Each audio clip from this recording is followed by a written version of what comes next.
Good day, I'm Rin Kevin Cafe and today I will discuss about deductive reasoning.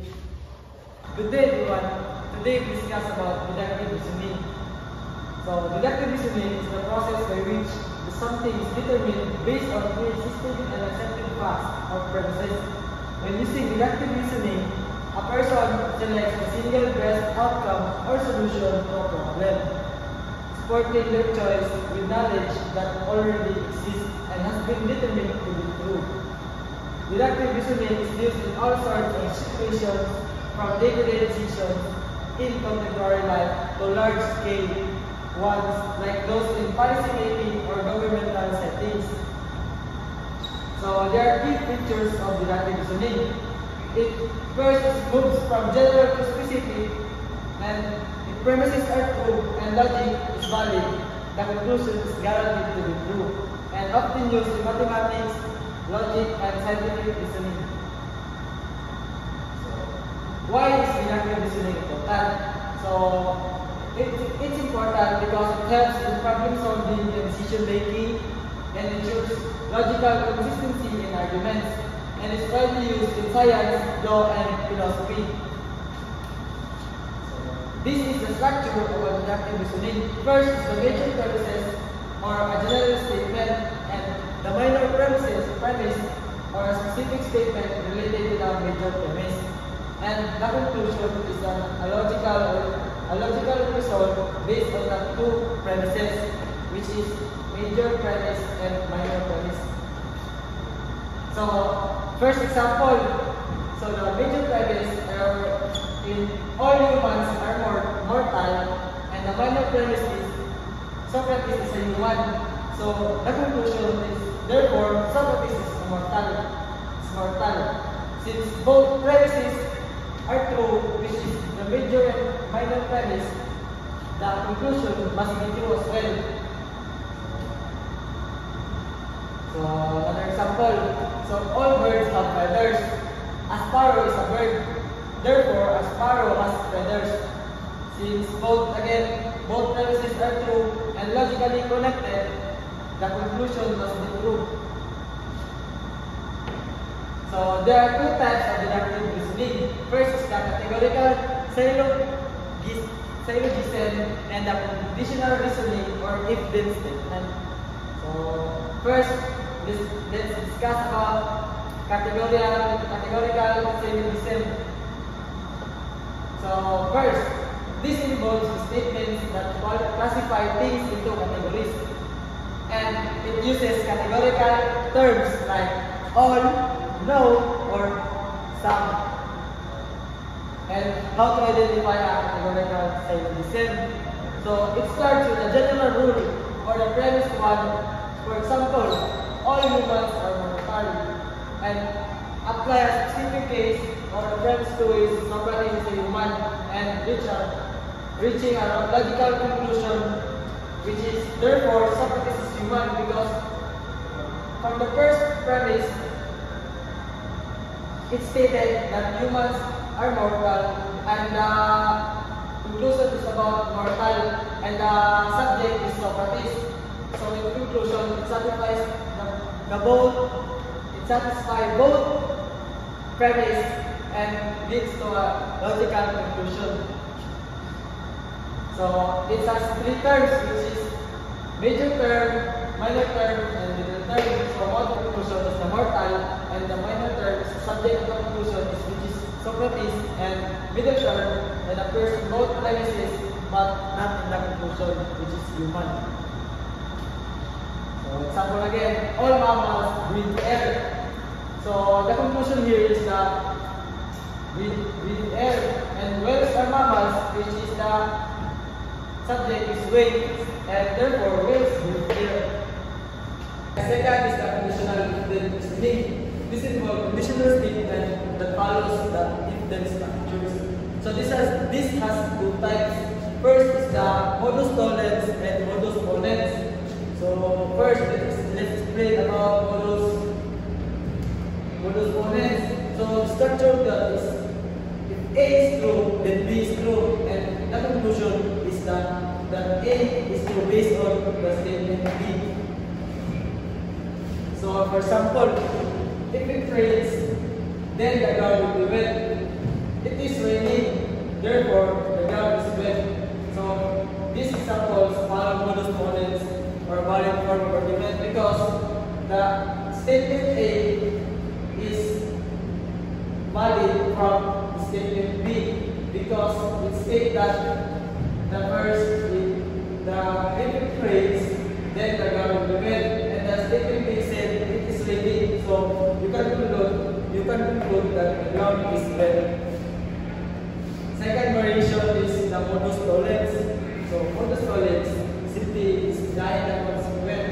So the structure of that is if B is false, then A is false. So for example, if it rains, then the ground will be wet. Second minor premise is the ground is not wet, therefore it did not rain. So example is common is the first premise, or major premise states that if it rains, then the ground will be wet. So it opposes the first statement by the second, which is the ground is not wet, and the conclusion is it did not rain. So first, let's talk more about categorical syllogism. So first, all mammals have lungs. A whale is mammal, therefore a whale has lungs. So for the first statement or premise or the major premise state that all mammals have lungs. So this adds more in the minor premise that it states that a whale is a mammal. So you can conclude that a whale has lungs. So second example, all birds have wings. A penguin is a bird, therefore penguin has wings. So the first premise or a major is stating that birds do have wings, and a penguin is a type of bird, and therefore a penguin has wings. For example, all reptiles lay eggs.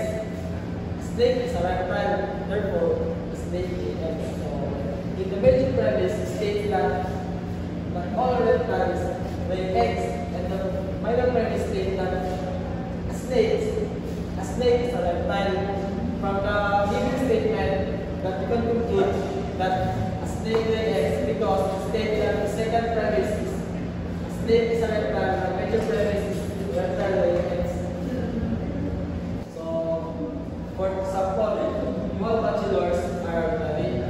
Jake is a bachelor, therefore Jake is unmarried.